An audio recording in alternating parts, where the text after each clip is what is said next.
تا گوڵم بۆ دێ لە خزمەت تۆ بە کوێری دانیشم ڕوو لە دەرگایەکی کراوە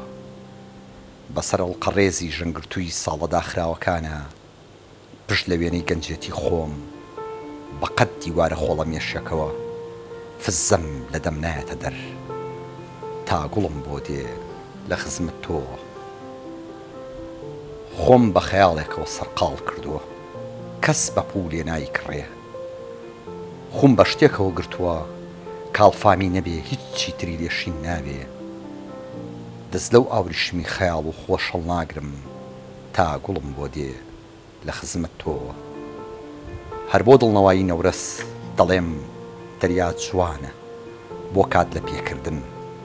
پیاسەی نێو دارستانەکەم بەگاڵتە جاڕیەوە لە درەوشانەوەی ئەستێرا دوێم بەڵام هەر بەڕاستی چاوم بەسەرتەمەوە بڵقە بێ تا گوڵم بۆ دێ لە خزمەت تۆوە غەمگینە یان نا ئەو گۆرانیە چ کارم پێی نییە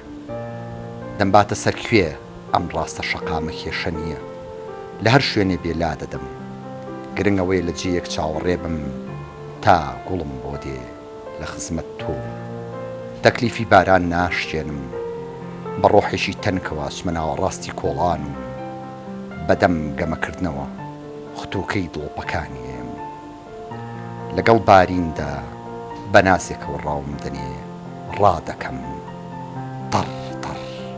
ڕادەکەم ناوەستم چۆڕە چۆڕ ناوەستم تا گوڵم بۆ دێ لە خزمەت تۆ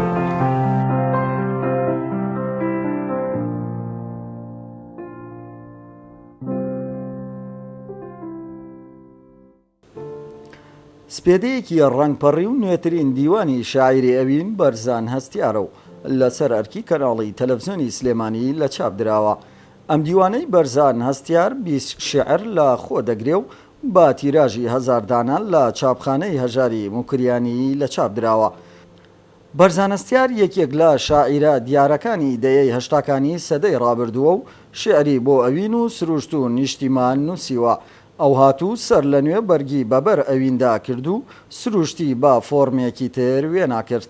بەرزان هەستیار لە ساڵی 1963 لە گەڕەکی پیرمەنسوور لە شاری سلێمانی لەدایک بووە و لە سەرەتای ساڵانی هەشتاکانەوە لە زۆربەی زۆری ڕۆژنامە و گۆڤارە کوردیەکان بەرهەمی شێعری بڵاو کردوتەوە.